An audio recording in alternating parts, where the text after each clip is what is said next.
Welcome to the Mockingcast, the podcast of Mockingbird Ministries.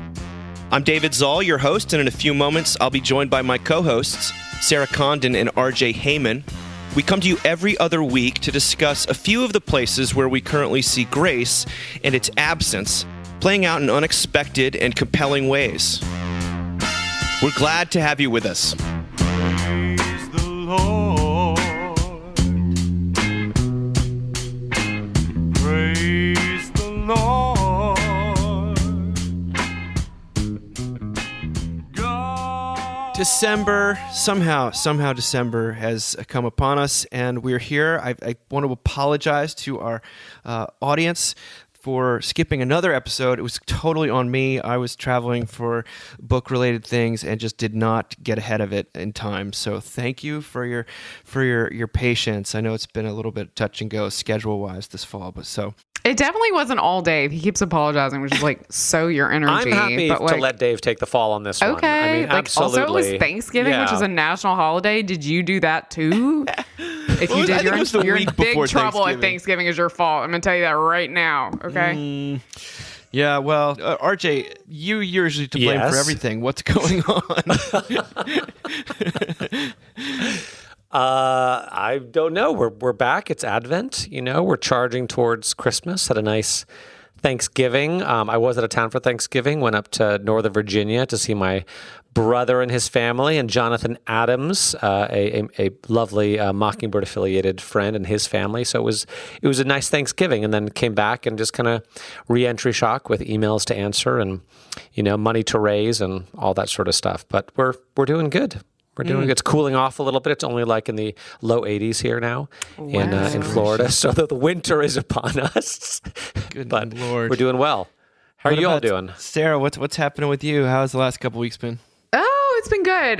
Melina Smith of Storymakers came in and did a little fundraiser cocktail party thing here a couple weeks ago, which was so fun. Cool. Yeah, it was really fun. And we do Advent early with college students. So we had our little, I write a lessons and carol service that we use. So we actually had the water crisis. Do you write the lessons? Everyone's like, why do we keep talking about the Holocaust? I thought it's Advent.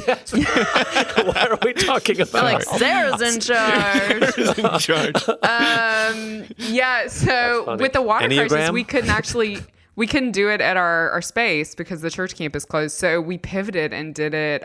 This lovely Wendy Mixon, who is a listener, she and John Dell Mixon offered for us to do it in their home. And it was so beautiful, y'all. Cool. We even sang a cappella, which they were all in for. And it was just beautiful. So a pitch perfect Christmas.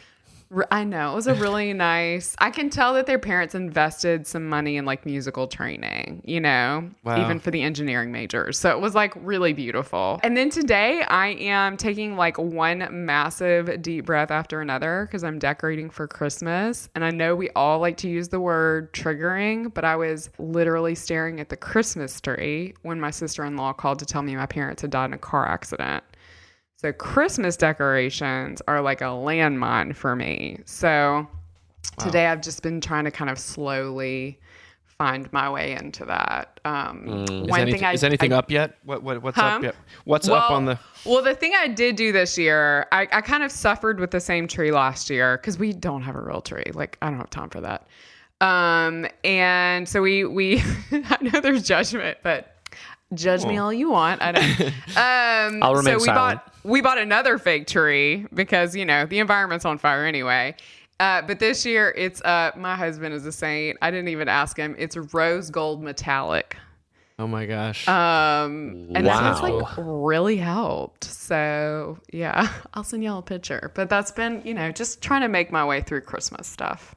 Just for what it's worth, my older brother has always had a white metallic tree, something that's so overtly fake that it just looks cool. It looks like good. It takes you out of it doesn't take you out of the spirit. It's just a different vibe. You're like, it's different vibe. I'm into that kind of disco house. Christmas. Yeah, you're in a disco Christmas house. That's disco Christmas. Yeah, that's it. Dave, how are you? How was Thanksgiving?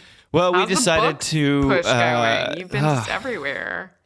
Yeah, I'm a little, I'm wiped. I'm from the book stuff. I bet. You must it's be. been very rewarding in a lot of ways, and I've loved meeting people, especially that listen to this podcast. And again, lots of tears out there for people talking to me about the Mocking Cast, which is just such a privilege. But yeah, it's been a lot of coming and going, and I've got a couple things to do in December, but not much. And so we decided to bail on our Thanksgiving plans and really take it easy and do just stuff locally. I mean, here in Mockingbird HQ, we've just sent out our big annual appeal for fundraising, and that's always a big push, a huge push, because I like to handwrite all the envelopes. Not me personally, but our crew. To be clear, if you're out there and you're listening, You do one just to look like a really good leader, and then you're like, okay, guys, here we go. no, shout out to you Deanna delegate? Roche, who's just unbelievable. She's our administrator and sort of delegates all this stuff, and she does it great. But That's we awesome. are in the middle of raising money for Mockingbird. Please, if you're a listener and you get something out of this, and you also find Mockingbird to be a source of sustenance for you, consider supporting us, or don't just consider it, do it. I'll put the link in the show notes. We could really use your help. We got a lot of money to raise for next year because we have so much planned. Anything you guys want to say about that? You both had to do pledge campaigns recently, or not you, Sarah? Sorry, I was like, I you've, don't. you've had to witness one.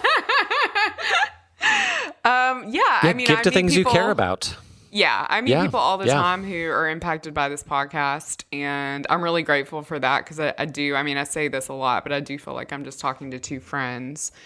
But if it's a thing that has become a regular fixture in our life, even a little bit of cash thrown our way would be a huge help. So yeah.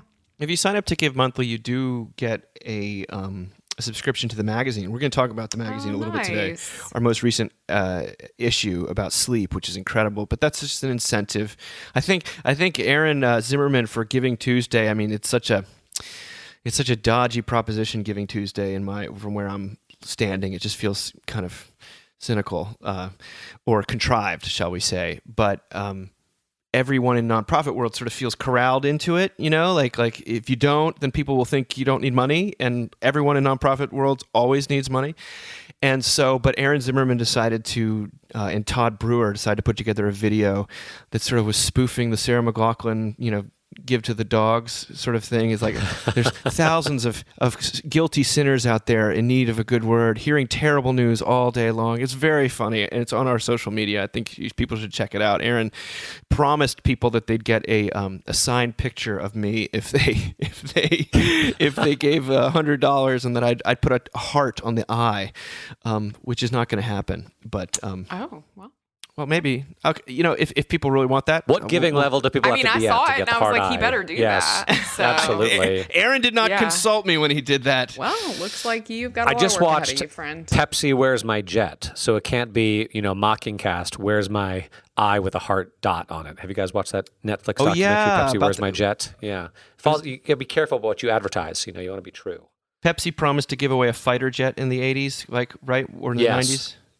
Yeah. Yeah. Well, they had an advertisement What? where they said they would give you a fighter jet for a certain amount of Pepsi points, and there was no disclaimers or anything. So this guy took it seriously and raised the money for the fighter jet and took him to court, but then never got the fighter jet. So David's don't let this happen to you.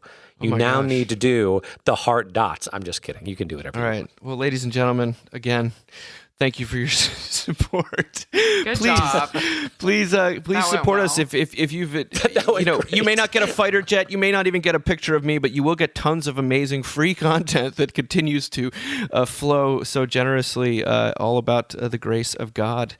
Can I say one other thing? I've been so surprised. I haven't been so surprised, but it has been intriguing to me how much my college students have enjoyed the magazine, to the point that I will order extra copies just to have sitting in our space.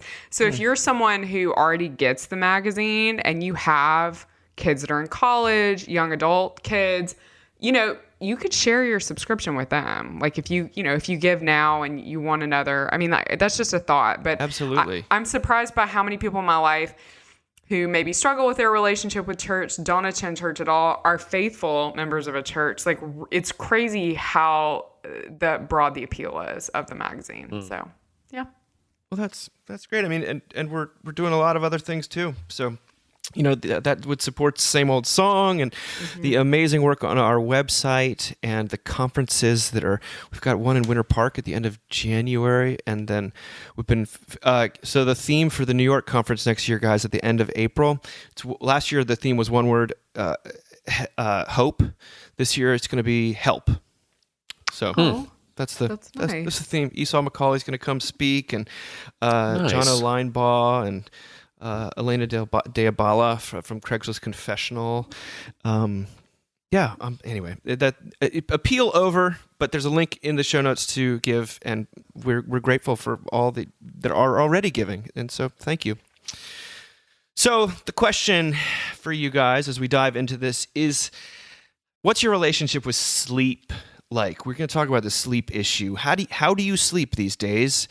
Is that changed? Is sleep? Are you a person that's never wants to ever get out of bed, or insomnia, or what? What do you think about when you think about sleep? How are you sleeping? I'm a really good sleeper. So I've kind of always been a really good sleeper. Really?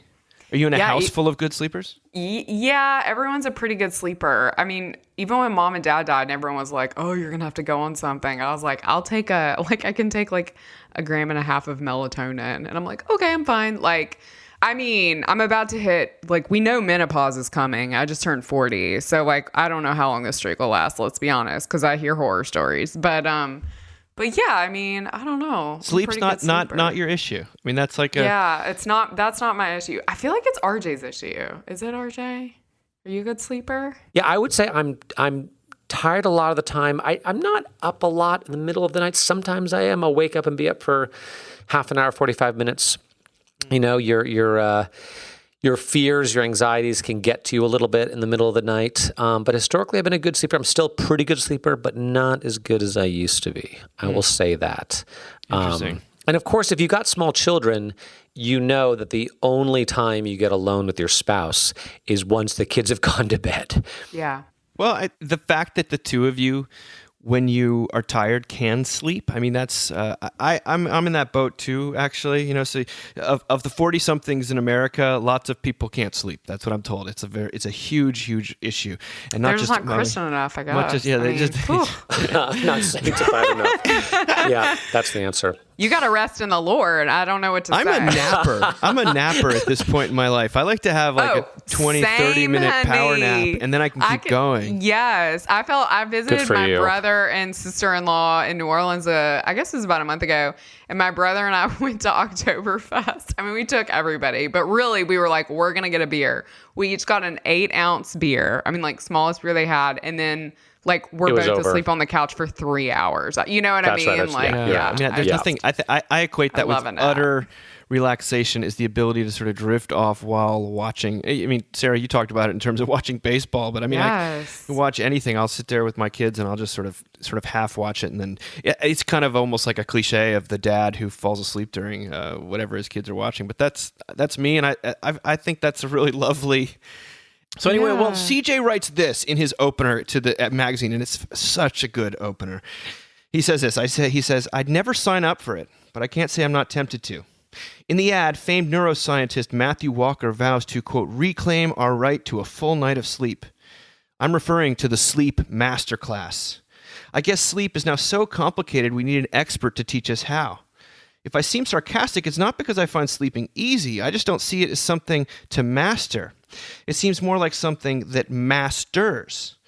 No matter how hard we fight to stave it off or bring it on, eventually our eyelids droop and our minds wander off into that dreamy limbo. Of course, it's not a systematic process and rarely complies with our expectations for it. Some nights we may lie awake for hours, anxiously cycling over the most random thoughts. The comedian Samantha Irby describes it like this. Hello, 911? I've been lying awake for an hour each night for the past 8 months, reliving a 2-second awkward experience I had in the front of a casual acquaintance 3 years ago. In the masterclass preview, Walker suggests that you can tame the sleep beast with a few simple tricks, like turning down your bedroom temperature. But the secret weapon of a good night's rest? Sleep tracking. Now, I don't know if you've ever fastidiously monitored your behavior in any way, but it's the opposite of relaxing. And even the obsessive pursuit of a perfect night's sleep has become so common, there's now a term for it, orthosomnia. People who psych themselves out of being able to sleep, that they sort of sleep becomes a performance anxiety thing. Historically, this is pretty weird. According to some scholars, getting sort of... I didn't realize sleep was sexy until this very moment, and you have just made it so unsexy. I don't know what to say. That's what these folks are talking about. That in medieval texts, you would read of 2 sleeps, segments of slumber from 3 to 4 hours. We've talked about that before. But although we can set certain conditions to help us get there, ultimately sleep comes over us. It happens to us. We lay utterly passive while our minds work with no effort of our own. In Walker's terms, sleep provides overnight therapy. Sleep will take difficult, painful experiences, and it will act almost like a nocturnal soothing balm. For this reason, there may be no more profounder image of faith than the passivity of a good night's rest. I'm reminded of what Moses told the Israelites in Exodus: "The Lord will fight for you. You need only keep still." In other words, while we lay immobile, God acts. While we sleep, God works. While we appear to be dead, God provides and restores life. Sleep itself is a reenactment of death, and waking up is resurrection. It's a daily necessity that evokes our foundational hope. I love that. I mean, I agree with so much of it. I don't know. I have, like, now that I think about it, I do have tricks I use to help myself go to sleep when I'm having a hard time. But ultimately, the comfort of knowing that, like, I don't have to think anymore is enough of a relief that usually puts me to sleep. So, and it is like it feels like an escape to me. I mean, I understand fully, especially in this stage of my life, season of my life, why depressed people can sleep all the time, because it does feel like an escape, right? Reprieve, yeah. Yeah, like a break for sure. But it's such a beautiful thing to me. And I actually think there's nothing sweeter than like the naps parents take when their kids have like a television show on. And, I remember once being at Disney with my family when I was a little kid, and my mom, we were watching some like performance on stage, and the chairs moved a little bit. I mean, there was even it was kind of a ride, and I just looked at my mom, out, asleep, totally asleep, you know? Like, there's something beautiful about being able to sleep anywhere. Like, to me, it says like you're really comfortable with, with the people you're with. So, yeah, it's safe, comfortable. RJ, what do you think of what CJ wrote? Well, I was thinking about, I'm not sure if he wrote it or you said it before, about how apparently people in their 40s in our country are having a really tough time sleeping. I hadn't heard that before, but that really makes sense to me, because I think if you're in your 40s and if you've done well, in your life, then you're probably in a place in your career where you have a certain level of responsibility. Like, you might be overseeing people. There's a lot of pressure. You've experienced enough success, and you're also deep enough into your career that you're not going to stop doing it and start doing something else, right? You're sort of past the point of no return with whatever you're doing. You're trapped. And so you're sort of trapped. That's exactly right. And you're oftentimes, probably the more successful you are, the more trapped you are, right? And the more people are counting on you, whether it's clients, whether it's employees, like whatever it is. You also don't have as much energy as you had in your 20s and 30s. Like, you're starting to slow down a little bit. Your metabolism is slowing down. You're starting to see numbers on your scale that you've never seen before. And your kids are at an age where, like, they really need you. They need you because they're teenagers, or they need you to go to their soccer games, or thinking about college. They need you to pay for college. Your spouse is probably stressed out about your kids as well. So it makes perfect sense to me. You're right at this moment of maximum need from other people, and you don't have the energy that you had when you were in your 20s and 30s. And you move into your 50s and 60s, so I'm told, then your kids are out of college. The financial pressures aren't so much. You can sort of see, what's it called? Maybe retirement on the horizon. You're not trying to sort of build your career anymore. You're over it, or so that makes sense to me, that it's a uniquely difficult time in people's life. And Sarah, when you said, it's so nice when I get in bed and I have permission to sort of not think anymore. I don't know if I ever feel like I have permission not to think, or it's like as soon as you let your guard down, then your mind is flooded with all of these things that you forgot to do, or things you have to do tomorrow, or things you have to get done. You don't have enough time to do it. I mean, I know certain people, and I'll just say, like my wife is one of them, and I used to give her a hard time about it. It's difficult for her to fall asleep if she's not listening to a podcast or watching something on Netflix, because that it drowns out the other voices in her head.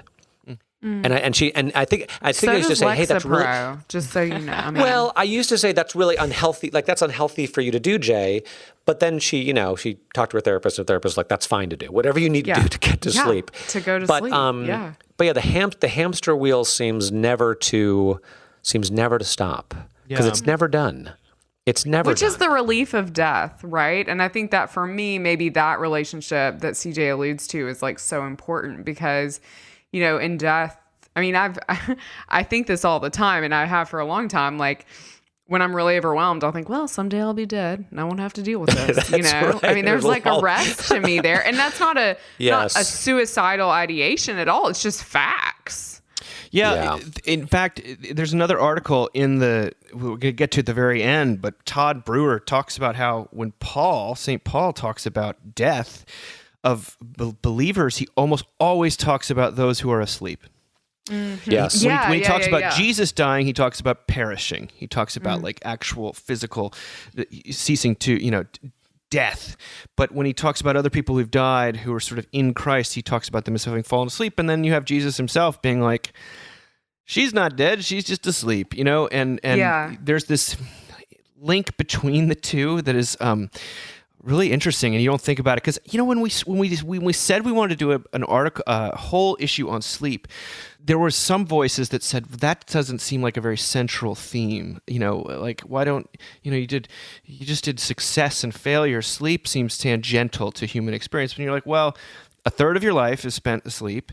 Everyone deals more with time it. doing it than anything else. You're constantly thinking about it, talking about it. We're constantly, saying how tired we are, or how we're trying to pep ourselves up. I mean, our relationship with sleep is almost so central that we don't even think about it. That's how central it is. It's the water we're swimming in. So I thought that was really, really fascinating. And another thing I'll say about sleep is that when we were recording the Brothers Zoll this past last year, I noticed my brothers and I, when we were trying to talk about Jesus, when we were trying to do this episode on Jesus, all of us had associations with our mother singing songs about Jesus to us right as we were sleeping. So, and I think a lot of parents do that almost just to sort of, again, it's like a Netflix show, RJ. It's like sort of some white noise for kids to sort of rest. But if Jesus is your lullaby, it did in each one of us as mid 40-year-old men. We're all talking about something about linking Jesus with sleep and lullaby and safety and rest.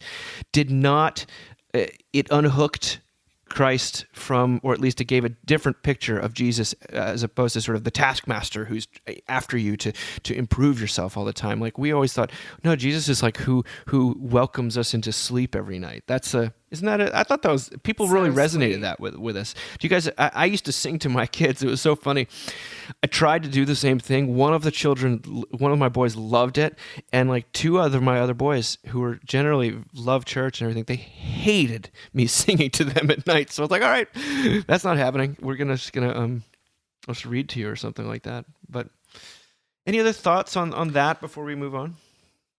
My last thought is I remember I had a boss in ministry once who was probably in his late 50s, early 60s. He had 3 grown daughters, and they were all kind of either in college, out of college, or they were almost all totally out of college and kind of grown. And he said to me once, RJ, there was a day recently within the last 5 years where I suddenly realized that I'd been tired for like 3 decades, and I wasn't tired anymore. Because he sort of had completed, to some degree, completed the task of raising his children. And I'm waiting for that day to come. I'm waiting to wake up and be like, oh, I've been tired for 30 years and I'm not tired anymore. But right now I'm just kind of tired all the time. And I think I'm probably not the only one. Yeah. Yeah. Well, Yes. let's move on to a topic we sort of touched on last time, but this article is just too good to pass up. It's Tara Isabella Burton writing in the New York Times about the problem with letting therapy speak invade everything. And you can even hear, by the way, in the sleep article, the masterclass guide talks about sleep as therapy.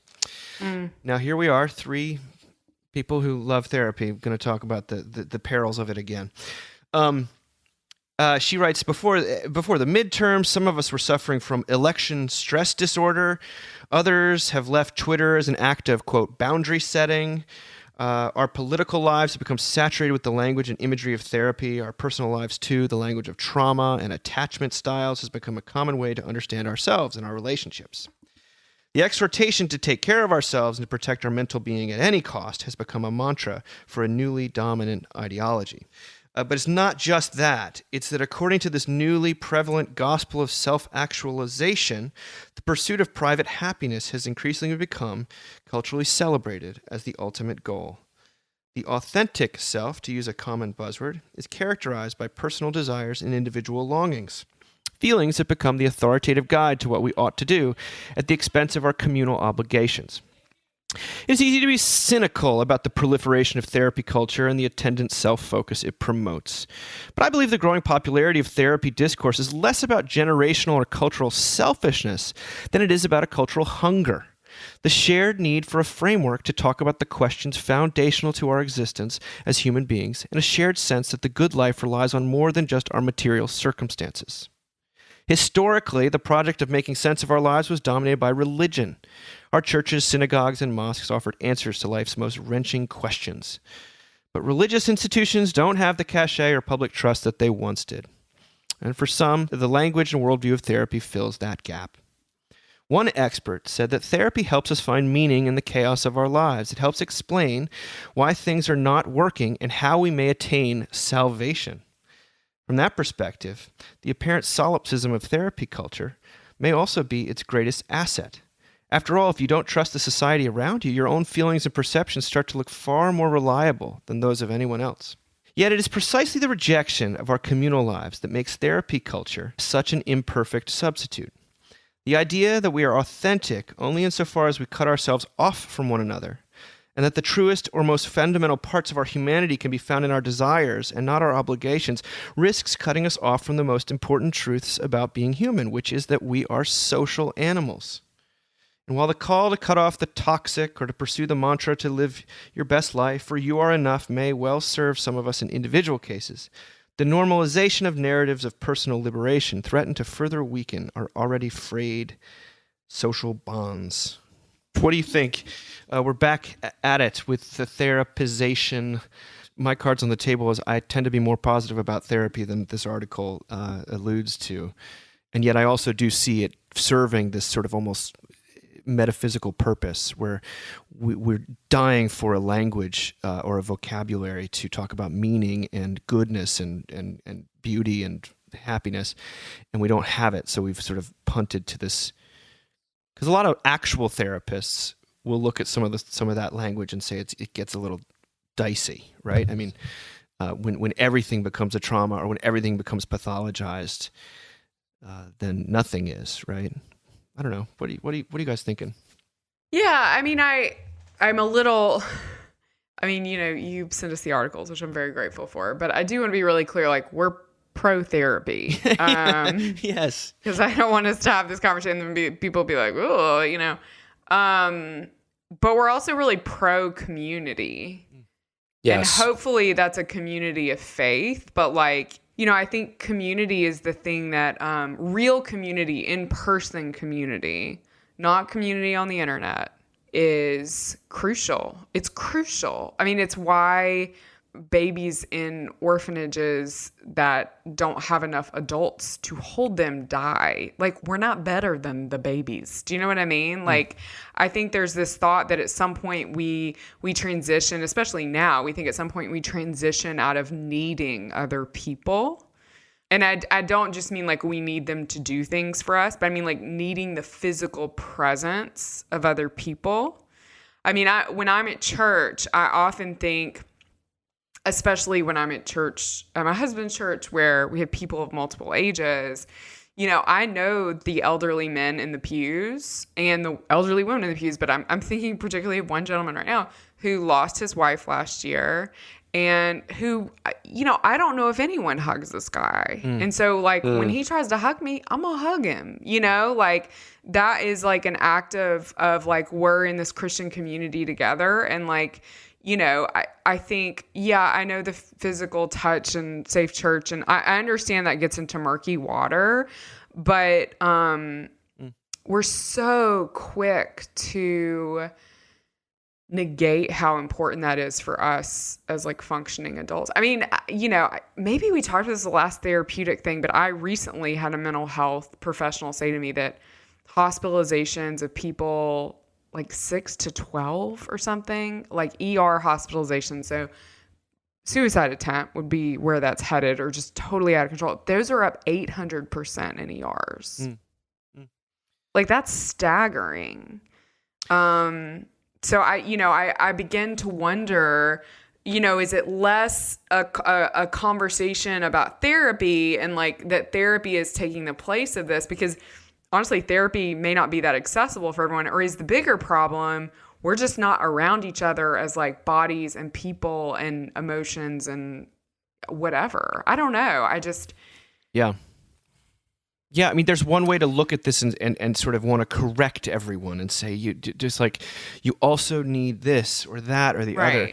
But what I liked about her article was that she said instead of just lamenting that therapy can be self-absorbed, it plays very, very quickly to our self-absorption. And definitely the therapeutic language that coats everything everything becomes about my personal journey, and you're all sort of just actors in the play of my life. I think though that what she says is that the over emphasis perhaps is indicative of it's a cry for help. I mean, it's the cry of pain. It's like we life is full of hardness and we need something, and this is what we're grasping for right now, rather than it be like, well, stop grasping for that. You want to look and say this is the degree to which people are hurting, right? Yeah. I mean, in college ministry, like I encounter students all the time who are in therapy, who are starting therapy for the first time. And I've never met a college student that I've thought like, well, you just want to sit and be self-absorbed. I always think like, oh, you have a great deal of pain you're trying to deal with, and how brave of you, but also, they're in my community, right? So they're kind of doing both of these things, which is a lot of work and is amazing when people do it. I want to acknowledge that. But what do you think, Arch? I hadn't thought this before, but it made me wonder whether it's now become true in certain broad swaths of our culture that people see, how do I say this? That intimate interpersonal relationships with other people are more likely to be a net negative than a net positive. Oh. Like you're so scared of being injured or exhausted, worn out, taken advantage of, that it's almost just not worth it. Yeah. It's like I'd rather just do my own thing and go to therapy and work on myself and not have the risk because it's just too risky. I've been too injured in the past. I've gone through this too much. Yeah. And the thing about that is that there's an element of truth to it. Like people can be exhausting, and people can say insensitive things, and people can hurt you, especially when you don't know them very well and you're not willing to give them the benefit of the doubt, or they're not willing to give you the benefit of the doubt. But that really the only way we make friends is by spending enough time with someone and getting past that. Sometimes you just meet someone that you automatically click with. Sometimes you just have that experience, and that's a miracle when it does, and praise God for that. But a lot of the times, friendship is just a function of how much time you spend with somebody. I'm speaking as one who's made a lot of friends with parents of my children's friends that I became friends with just because I spent so much time with them. Right. And maybe when I first met them, I was like, do I really like this person? They probably thought the same thing of me. And then I spend more time with them, get to know them better. I'm like, yeah, I do like this person. But that takes a little while. And so I think the hope is that maybe through therapy, you become a little bit more patient. you come to terms with the fact that you're kind of an impossible person also, and it somehow leads you to the courage and the wherewithal to take the risk of intimacy and to spend enough time with other people where you actually build those relationships where it sort of becomes self-perpetuating. But that is just a sad thought. And I think it's true that for a lot of people, intimacy is a risk not worth taking because they're convinced it's going to be more harmful than helpful. Yeah. I mean, there's so many accounts that I'll see on social media of young women specifically who will be like, these are all my qualifiers for a husband, right? I mean, really popular accounts. And sometimes they're funny, but a lot of times they're pretty serious. Like, well, if, he's not willing to, I mean, I'm not even going to know the details of it. It's basically like if he's not willing to be godlike, then he's not for you. And I'm just like, well, I'm no blooming rose. You know what I mean? Like, I'm just like, what? Like, where did we begin to think that somehow we were bringing our best to the table? I mean, I always bring my worst to the table, like I always bring I hosted a baby shower over Thanksgiving break, and just bear with me here, but I had to go to a baby funeral on Friday, and then I had to host a baby shower on Sunday. So I was not in a good headspace. And but I did it. I love the woman I hosted it for.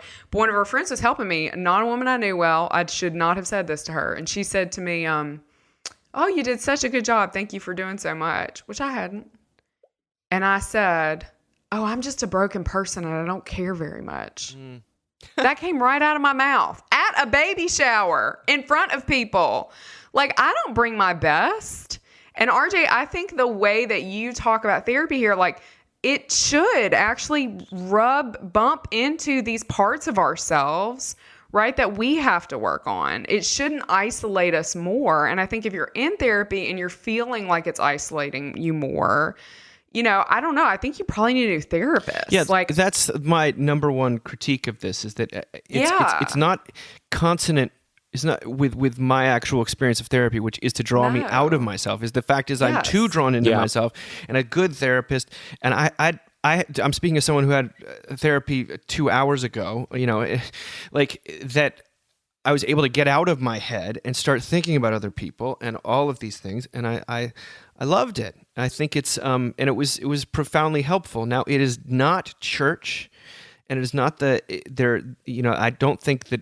I basically think people can probably go to therapy forever. I don't think it's like a necessarily like a beginning, middle, and end to it. But what part of what I hear you guys saying, or what we're acknowledging here, is that we all need help. This is the shorthand for low anthropology that I've had to develop as people have been asking me about. It's like, what does it mean? What does low anthropology actually mean? I said it's a view of human nature that takes it as foundational that we are all in need of help from one another and ultimately from God. That's what it means.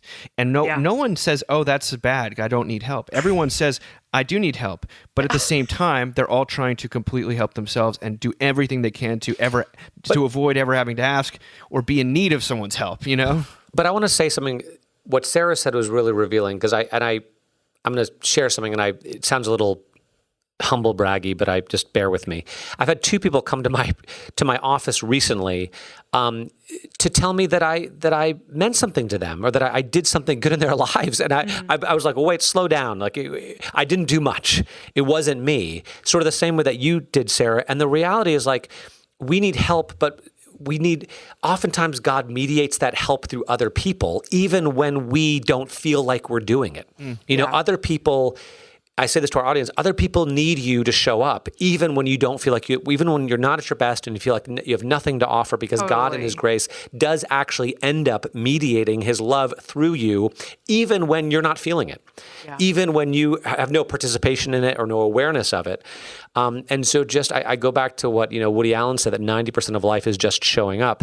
And I think that's kind of true, that you just show up not just for your own sake, but for the sake of other people who need you to show up, even though you don't know it and you don't experience it, Yeah, That's great, and I think it is also bleeds into the next question, which is, and it's been people are talking about this all over the internet. Is like, what can you get at church that you can't get at therapy? Because a lot of there is such a thing as, some churches that, especially those of us who are in the main line, they don't want to talk about sin, judgment, guilt, atonement, repentance.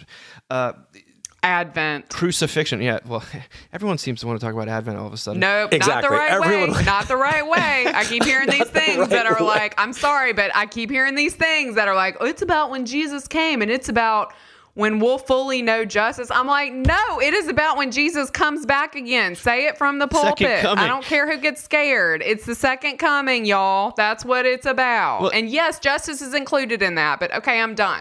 No, I cannot do it. I was reading one critic, Brad East, who said a therapeutic church, instead of talking about those things, the second coming, it wants to Yes. instead talk about wellness, health, toxicity, self-care, harm, safety, balance, affirmation, holding space, being well-adjusted, etc., etc.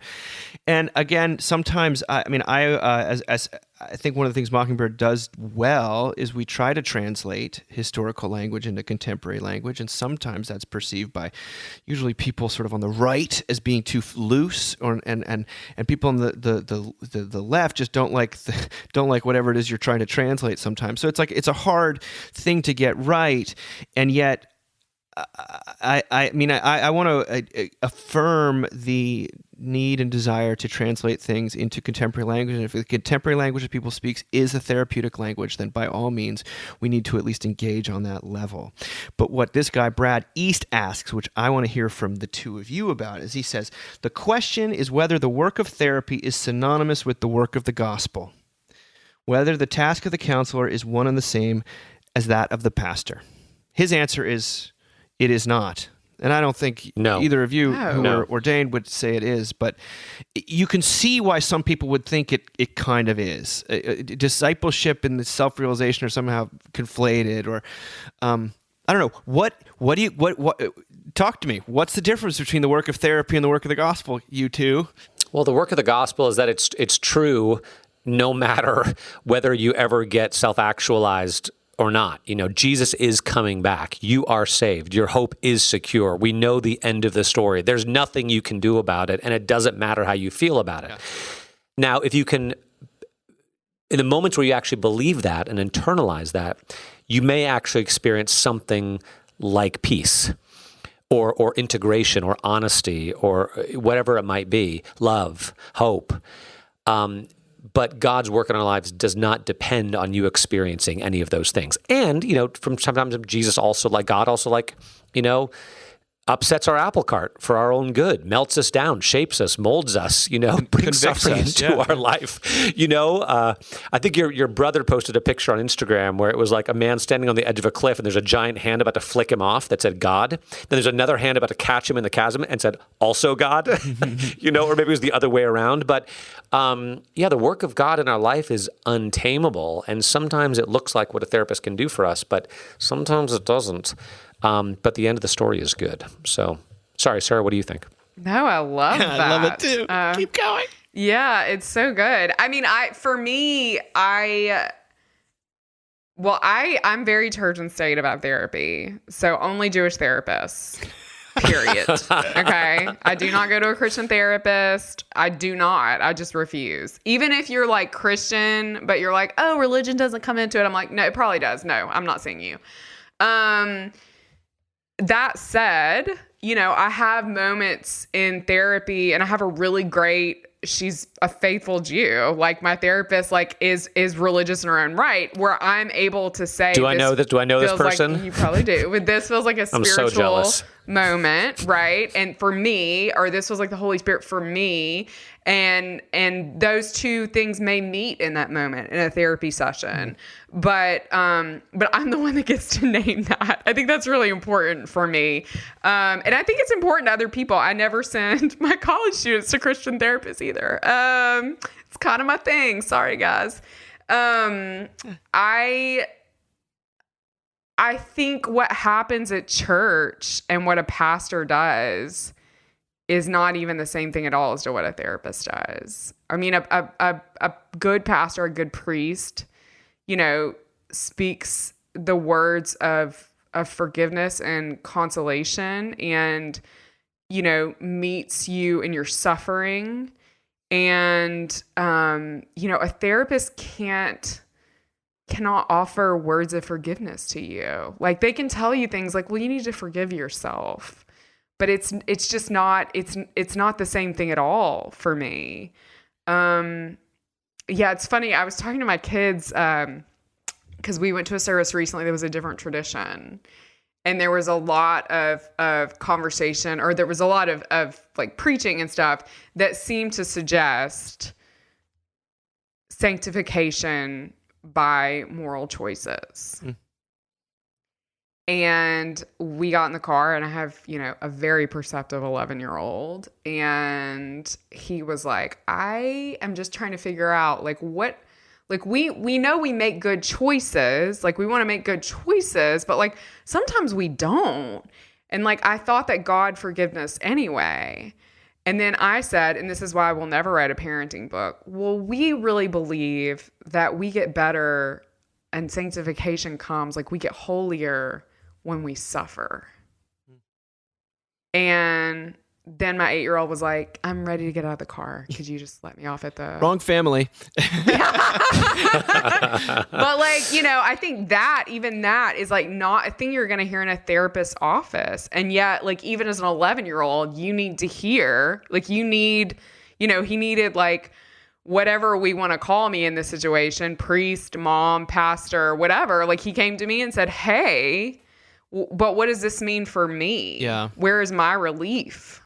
Yeah, I think that's I just can't. I love hearing you guys talk about this, because it's clearly, you both wear collars too, so hopefully you have a understanding of your vocation that is as distinct. It's not a put down to another one, but it's distinct from that of a therapist. And I feel like therapists deal in emotions that are super important. I mean, I want emotion from many of us can be as freeing as it can be imprisoning. Like, if emotion is ultimately king or the great authority in our lives, like, that's very oppressive, because our emotions are so crazy and fickle and so much subject to so many different things. And yet, I still want to feel better, and I still need a therapist to help me do that. And they're there to be non-judgmental, I think, and to really allow me to be heard and to be seen. And like, those are very, very powerful things. A minister is there to can do those things again, but is there to pronounce God's forgiveness, like, and that's and to proclaim the sort of death and resurrection of Jesus Christ, and that's not subject, as you said, it's not beholden to one's feelings, and that's that's like a mast to hold on to, that I find to be not in any way dissonant with therapy. And by the way, there's an amazing documentary that came out a couple weeks ago that Jonah Hill made. Talk about Jewish therapist Sarah Stutz. Really? I want to watch it. It's called Stutz. It's Jonah Hill, the actor, made it about his therapist who he loves. And it's 90 minutes. You're thinking, I can't sit through 90 minutes of just two men in a room talking.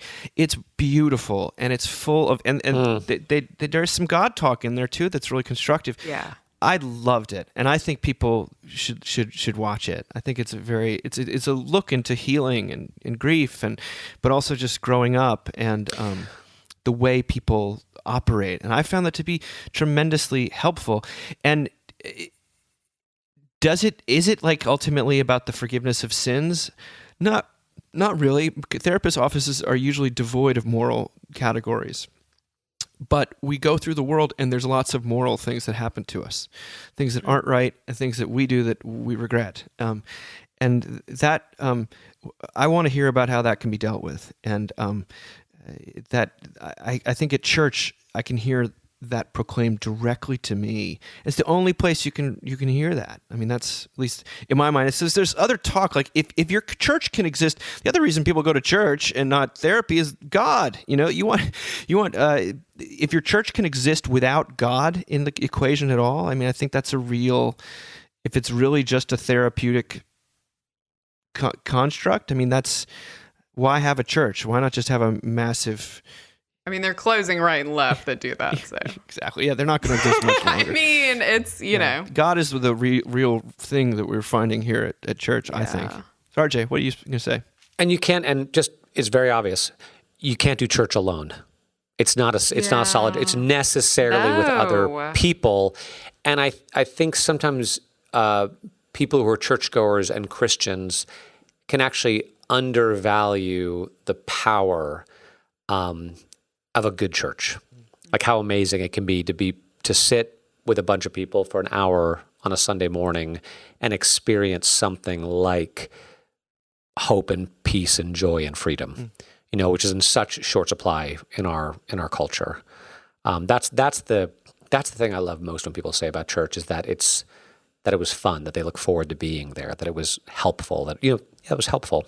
Yeah. Just to be part of a community like that. Jamie and I had a good friend in college who was not a churchgoer. She was raised in a different denomination, and I think suffered some wounds there. But she said to us a few times, "Gosh, I wish I could have friends like you guys do. Just I don't really want to find them at church," And we were like, "Yeah, good luck with that." But there's a counter reaction to it where it's like people who think that if church is at all helpful, or if you're ever talking in those terms, and therefore you must be sacrificing some theological profundity, and that's not true. I think that not at all. If you go to church for years and it's never helpful to you, then what? Then I'm not sure the gospel's being preached. That's not. Yeah.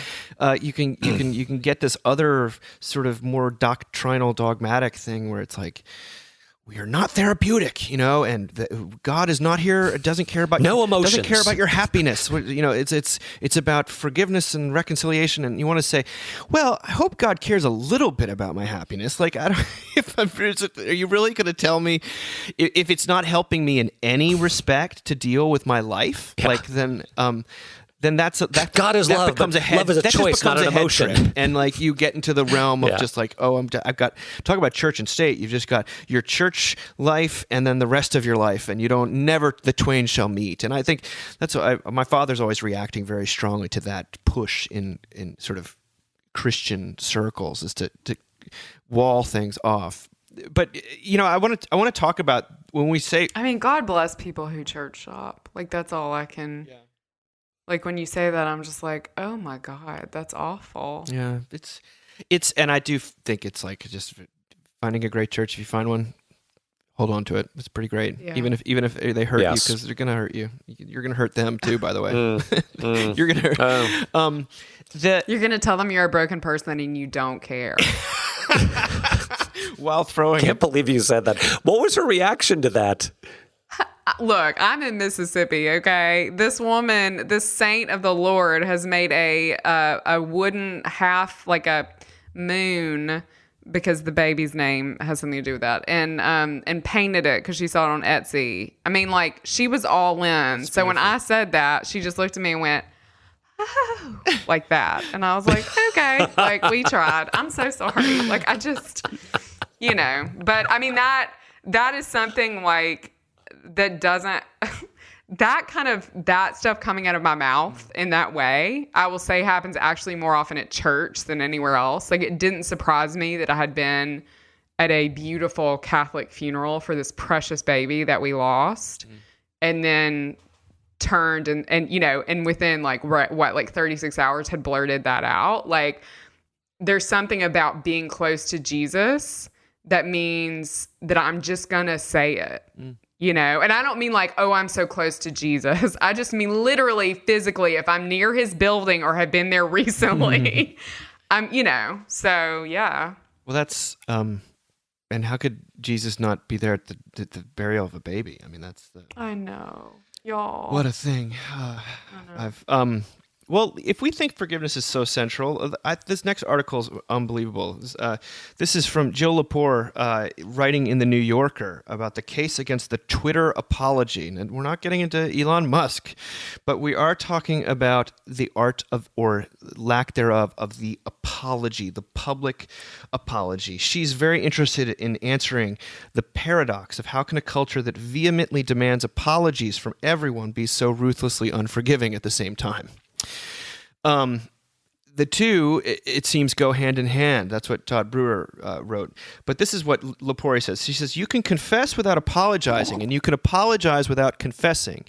And this might be because historically, an apology is a justification, a defense, not a confession, like apologetics. In his book, Forgiveness: An Alternative Account, Matthew Ishihashi Potts, a professor of Christian morals at Harvard Divinity School, offers what he calls a modest theological defense of forgiveness. And his argument follows that of philosopher Martha Nussbaum, who argued that forgiveness isn't salutary for either party if, in order to give it, you insist on an apology. Potts calls this the economy of apology. Forgiveness is not better than vengeance, since to demand an apology and to delight in the offender's groveling is vengeance by another name. His evidence doesn't come from Twitter. It comes mainly from novels, including Gilead and Toni Morrison's Beloved. Forgiveness for Potts is not an exchange, but a promise not to retaliate. Demanding an apology in exchange for forgiveness can never constitute healing or deliver justice. It is instead a pleasure taken by people who delight in witnessing the suffering of those in their power, if only briefly. There is no such thing as a failed apology, then, only an abuse of power, because all forgiveness, Potts writes, begins and ends in failure. Twitter gamifies communication, wrote the philosopher C. Tai Nguyen. It's custom-built to do things like score apologies, to drag users into a rating system that has nothing to do with morality. An unforgiving God rules Twitter, where the modern economy of apology runs something like this. If you express what I believe to be a toxic or ignorant opinion, you must apologize according to my rules for apology. If you do, I may forgive you. If you don't, I will punish you and damn you unto eternity. And Lepore is interested in sort of the act of public apology, from sort of Ronald Reagan to Bill Clinton to now every Roseanne Barr. I mean, people are, it's become, she says it's taken on the gravity and solemnity of a secular sacrament. And yet, from what she can tell, despite these apologies, no one ever gets forgiven. Like it never unlocks forgiveness, because apologies become expected and then performative. The second that happens, apology loses its power. So, what do you think about this? Apology being the key to forgiveness, or does forgiveness supersede that? Have we always been this way about apology? I feel like we have. Like, I just feel like it's more public now. Like, I feel like that's intrinsic in our DNA, that like when we force people to apologize, it feels empty for everyone, and there's a certain power play in there. But I also like, I don't know, like I'm like thinking of historic examples, and of course I don't know, but I'm like, if women, I'm sure there were desperate women who apologized at the Salem witch trials. I don't know that they got forgiven. Like, I think when there becomes this sort of like animalistic kind of groupthink determination, like, I don't know, like, we're very good. I mean, you want to talk about low anthropology, we're very good at garnering that. But when it comes to like a group think of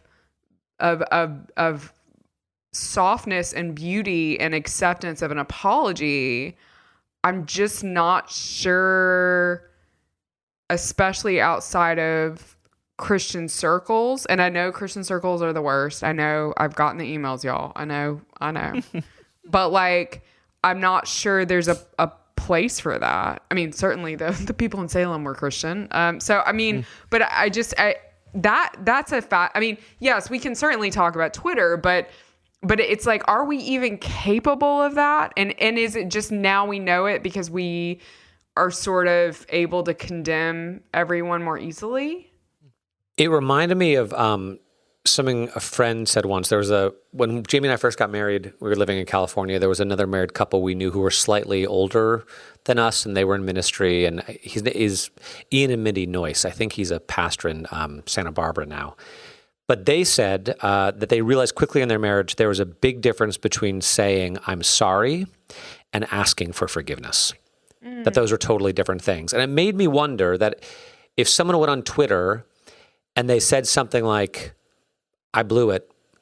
Would you please forgive me? Would you please forgive me?" that might change the conversation a little bit, you know? It was sort of a level of vulnerability. And then people might forgive them, they might not. But I'm just saying that there is a difference to that. There's a difference between an apology There is a difference. and asking for forgiveness. There is a difference. You know, and yes. and there's a vulnerability Sure. that comes with asking for forgiveness. But that, I think, asking for forgiveness, I think, demonstrates something like a genuine remorse and an acknowledgement that there's nothing you really can do to make up for what you've done, and you're asking another person to kind of let it go. Yeah, I mean, which is the only hope. I totally agree with that. And I think in marriage and in relationships in person, but I do, to go back to sort of the piece of cultural isolation, I think, you know, people are god awful on social media platforms to each other, and especially to people who apologize. It's like you're showing weakness. You know, it's like all we want is an apology. And then when you apologize, you're showing weakness, and we can just like eat you alive. I don't know. Yeah. It makes me think, though, I had a boss one time say to me, because I screwed something up, and he said, I said I was sorry. And he said, saying sorry means you'll never do it again. Mm. And I remember thinking, what are you talking about? Exactly. Yeah. You know, what? And that, you know, that was in a Christian context. So it is. Well, in a way, you're getting into a repentance, forgiveness tango that I think is, you know, Jesus calls people to repentance. It seems it's an important category, which to my mind, repentance and humility go hand in hand. These are good things. And yet, if forgiveness is only poured out in proportion to the remorse we feel when we, in our public acts of repentance, then no one is actually forgiven, because, you know, it's so true in relationships. You have to use the relationship analogy, but like, I apologize for things, or ask for forgiveness for things, and they're usually the things that I'm convicted about. And yet oftentimes there's all sorts of other things that I'm not even aware of that have rubbed this other person the wrong way, or ways in which I've just completely unintentionally, or just without unconsciously, let me not say unintentionally, unconsciously stepped on another person. You know, and then there's, to say nothing of the sort of just basic personality traits that I don't seem to have much agency over, regard for at all. And so one thing I love about this article is that there's no wonder that society is not getting any better. That's what Lepore says later. She says it's not getting any better with this scorekeeping of, you say the right apology and you get the exact amount of forgiveness you need. Like, when we're talking about forgiveness in Christian terms, you're talking about something that can cover both the things you feel badly about, the things you apologize for, and the things you may not even be aware of, including some of the things about who you are. Right. That are in need of sincere correction and redemption. I think that's a very, very hopeful word, though, to people who are. I mean, because I think a good relationship, by the way, is one in which both people feel like they're always having to apologize. You know, it's like, well, I'm always the one that apologizes, and the other person thinks, well, I'm always the one who apologizes. I think it's like that strikes me as a somewhat. If only one person feels that way, then there might really be an imbalance, and there might be this sort of codependency that's getting out of the way. But isn't that what it means to be in a relationship with another person that you love, is to sort of feel like you're always have something to apologize for? I don't know. That sounds like shaming. I don't quite know what. I don't know if that sounds like shaming. I mean, it's reality. Yeah, I mean, we have a joke right now because there's so many freaking boxes at our house for Christmas. So it's like I just like, a box comes in, I slice it open, I throw it on the back porch, and magically it disappears. And like, our joke right now is Josh is just like, man, that box fairy's killing it, right? You know, like, just shows up. It's nuts. You know, I mean, I think there's, I don't know if it's apology, but I always think there's like, I don't know, humor and screwing up and all those things. Well, I just want to say that I am sorry to you guys for, just kidding. I said that already. You did. Do you guys have anything you want to sort of add? How have you been talking about Advent to your people? I preached this past Sunday for Advent 1 at Josh's church at Holy Spirit. And, what always strikes me about this passage is how much it was used in my childhood and the culture I grew up in, not in my household, but to really scare teenagers. Because it was always like, are you ready? Like, have you had sex before marriage? Are you drinking wine coolers? Are you ready? Are you awake? Right? Are you awake? Bartles and James. Are you chaste and sober? And how terrifying that was. And how, I grew up with people who would get up in the morning and check to make sure their parents were still there because they were sure that their parents had been raptured and they hadn't been. And how frightening that is. And it just struck me how lame that is. That is like the lamest interpretation of this passage, right?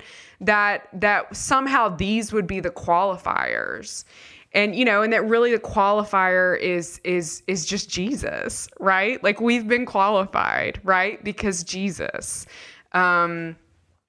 And that it is really a beautiful thing. And we should be talking about it in our pulpits that Advent really is this relief, actually, that Jesus will come back and that we actually will rest in Jesus. And that we miss out when we try to, just thank God for Fleming Rutledge's work in the church because she is, I feel like, has just led this charge on Advent. With her book that came out a few years ago. It's like, no, actually, this is what Advent is. Like, look at the readings, So, I don't know. Rutger, what did you preach for Advent? I didn't preach this past Sunday, but he's gonna say he didn't preach. But Always. No, I didn't. He never preaches, guys. Oh, yeah, exactly. Yeah. Yes. What are you going to say this week then? I'm going to talk about John the Baptist and our attraction to stringent, charismatic leaders, but that's not who Jesus is. Something like that.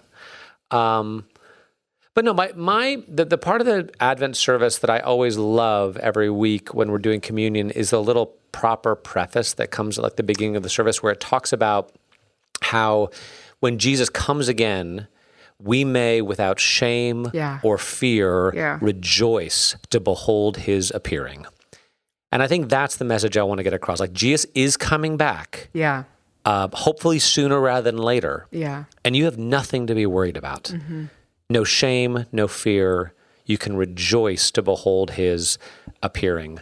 And that if it's true, and he's coming back, and we're going to live forever, and this life is just a drop in the bucket of our existence, then, as Sarah said, get in the pool. You're going to die someday. Get in the pool. Yeah. We can hold it all with a little bit looser hand. Totally. And all the stress I was talking about of being a 40-something, of, keeping your family happy and your kids educated and your clients satisfied and your employees happy and all that sort of stuff.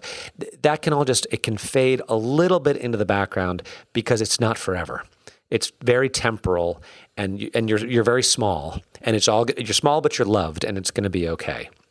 So have the wine cooler.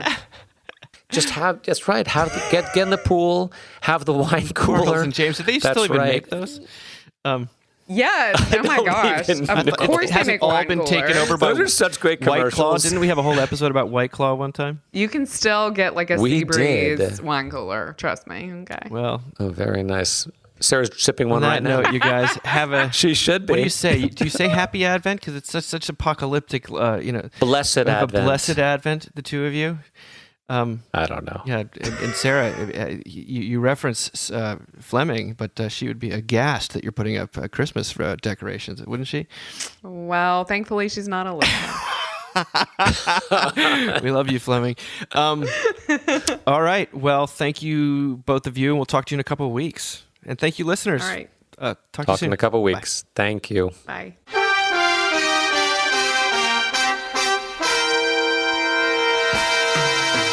Thank you for listening.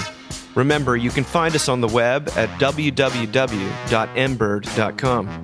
And we'd always love to hear from you at info@mbird.com.